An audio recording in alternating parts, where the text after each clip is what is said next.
Good morning, everyone, and welcome back to Craft Eccentricity. It's Friday, yes, fabulous Friday, and we now have the weekend, which of course means I won't be back until Monday. So, today is a KLJUYP project share, and I will show you the dies that I used, and then I will show you the projects. Right, in this Christmas tree shaker die set, I use the words Merry Christmas, and I will link this whole thing below so that if you like the way that those words are, you can obviously buy the whole thing, but the actual Merry Christmas itself is really lovely. It's a lovely script, as well as, of course, as the having the tree and what can also be a shaker tree. And I also used the 2-pack of gifts. These can be used as Christmas, birthday, Valentine. You're not limited as to when you put gifts on or with anything.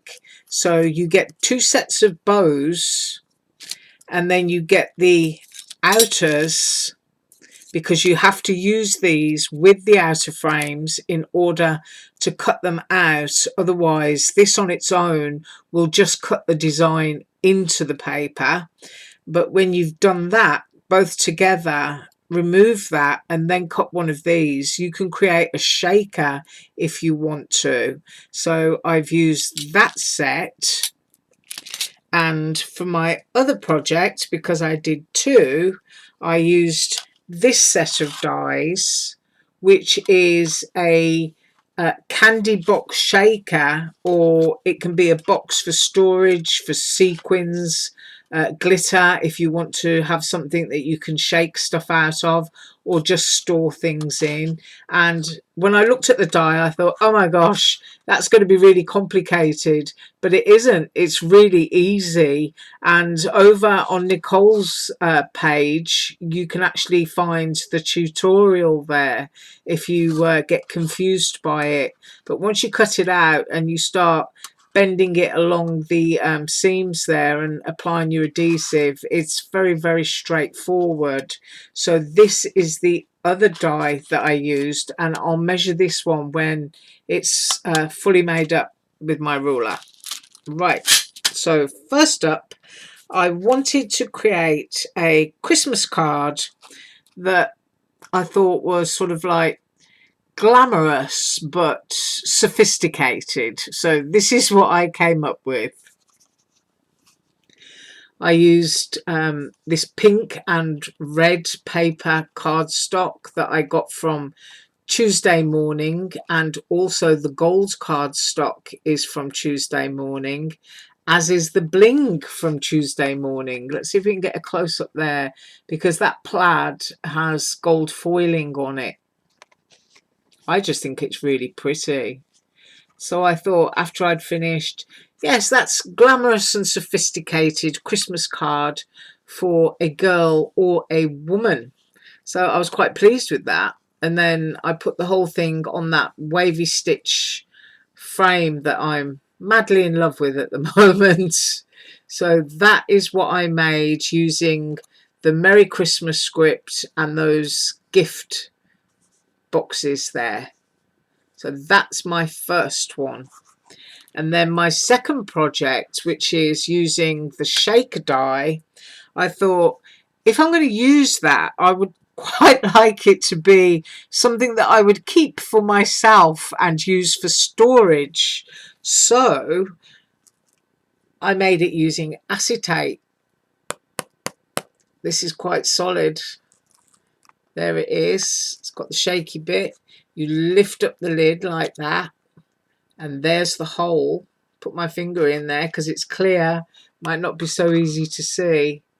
And I just made mine completely transparent, and I was so pleased that it worked, because now I can make a whole batch of these using acetate, and of course I'll be able to see which sequins and which bits of glitter or what bits I've got in there.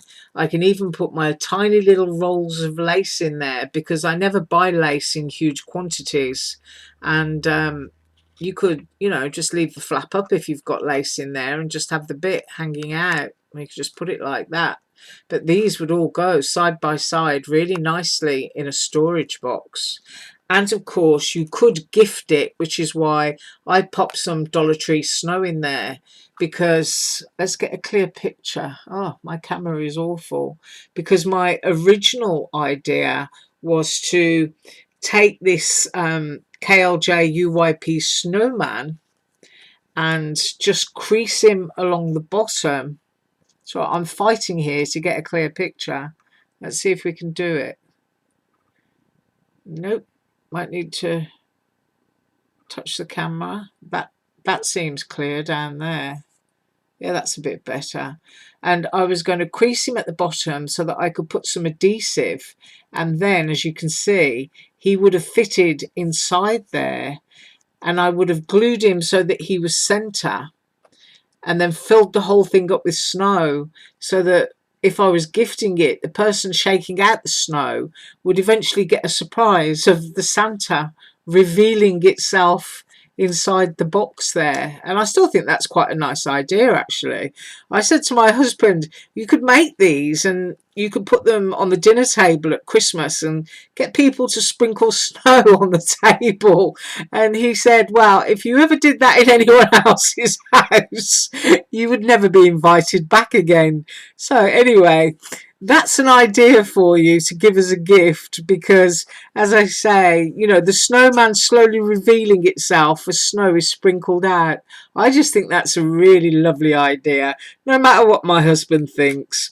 So those are my projects for today, and you have a wonderful Friday. Have a fantastic weekend, and I will see you on Monday. As usual, all links are below. Bye.